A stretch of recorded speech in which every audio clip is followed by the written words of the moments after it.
ये optional subject में number नहीं उठ पाए, है ना। सबसे पहले सिलेबस को देख चीजें बताएंगे कि अपना ऑप्शनल सब्जेक्ट को कितना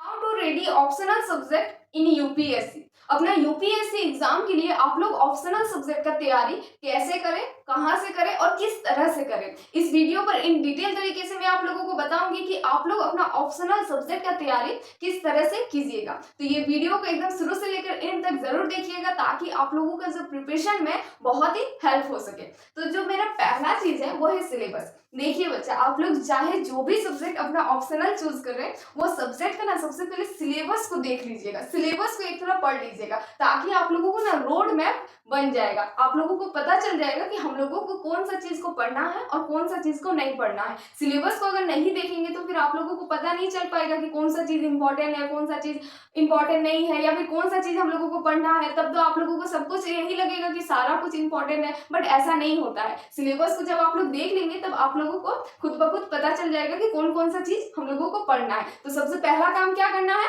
सिलेबस को देखना है कि क्या सिलेबस है जो भी आप लोग सब्जेक्ट अपना ऑप्शनल चूज करना चाहते हो। ये सेकंड पॉइंट हम आप लोगों को लास्ट टाइम डिस्कशन कर देंगे। सबसे पहले ना ये तीनों पॉइंट के बारे में हम लोग डिस्कशन करते हैं क्योंकि ये सेकंड पॉइंट में हम आप लोगों को टाइम से रिलेटेड चीजें बताएंगे कि अपना ऑप्शनल सब्जेक्ट को कितना घंटा पढ़ना है, कितना मेहनत तक अपना प्रिपरेशन करना है ऑप्शनल सब्जेक्ट में, ये सारी चीजें। सबसे पहले ये तीनों को डिस्कशन कर लेते हैं, देन उसके बाद ये पॉइंट को डिस्कशन करेंगे। तीसरा में हम लिखे हैं लेक्चर। देखिए बच्चा, आप लोग चाहे कोई भी अपना ऑप्शनल सब्जेक्ट चूज कर लीजिए, आप लोगों को ना अपना ऑप्शनल सब्जेक्ट के लिए एक अलग सा बैच खरीदना ही पड़ेगा या फिर कोई कोचिंग ज्वाइन करना ही पड़ेगा। आप लोग जीएस के भरोसे अपना ऑप्शनल सब्जेक्ट को रेडी नहीं कर पाएंगे। अभी फॉर एग्जांपल कोई स्टूडेंट ज्योग्राफी ऑप्शनल लिया है, वो तो जीएस में ज्योग्राफी पढ़ रहा है, लेकिन उसको भी अलग सा एक ज्योग्राफी के लिए एक ऑप्शनल बैच खरीदना पड़ेगा। क्यों बैच खरीदना पड़ेगा भाई? क्योंकि ना ऑप्शनल सब्जेक्ट एक ऐसा सब्जेक्ट होता है यूपीएससी में जिसमें पोस्ट ग्रेजुएट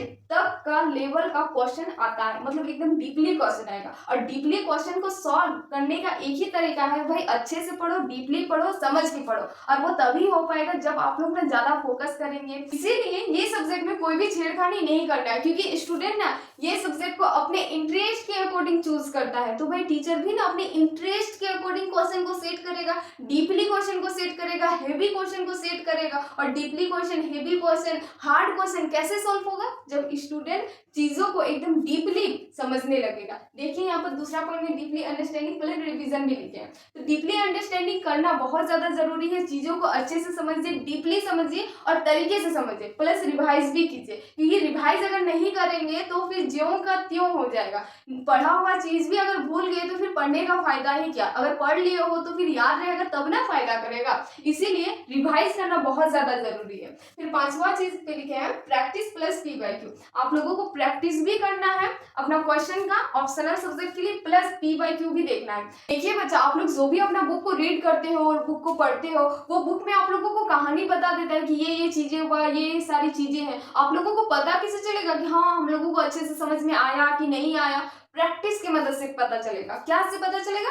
प्रैक्टिस की मदद से। जितना ज्यादा प्रैक्टिस करोगे ना उतना ज्यादा आप लोगों को चीजें याद होते जाएगा और अच्छे से आप लोग प्रैक्टिस कर करके याद रख भी पाओगे। अपना जो नॉलेज है ना, जो आप लोग पढ़े हो ना, वो दिमाग में स्टोर हुआ रहेगा। प्लस पीवाईक्यू भी देखना है। पीवाईक्यू ने एक आप लोगों को झलक दिखाता है कि यूपीएससी में ये टॉपिक से किस तरह का क्वेश्चन पूछा जाता है। आप लोग पूरा टॉपिक को, पूरा चैप्टर को पढ़ लिए हो, लेकिन आप लोगों को पता ही नहीं है कि इसमें से क्वेश्चन किस तरह से पूछा जाता है। पता रहेगा तब ना आप लोग वो क्वेश्चन का आंसर को डील कर पाओगे, नहीं पता रहेगा तो फिर कैसे कर पाओगे? पूरा चैप्टर को पढ़ लेने से कोई भी फायदा नहीं है। पढ़ना प्लस प्रैक्टिस प्लस पीवाईक्यू तीनों करोगे तब जाकर आप लोगों को कहीं अच्छा रिजल्ट देखने को मिलेगा। इसीलिए प्रैक्टिस प्लस पीवाईक्यू आप लोगों को दोनों करना है। ये तीनों पॉइंट को हम डिफाइन कर दिए हैं। अब हम आते हैं दूसरा पॉइंट में, जो कि हम आप लोगों को बोले थे कि हम वीडियो के लास्ट में बताएंगे। दूसरा पॉइंट में लिखे हैं टाइम। आप लोगों को ना ऑप्शनल सब्जेक्ट के लिए कम से कम दिन भर में 4 से 5 घंटा देना ही है। कितना घंटा देना है?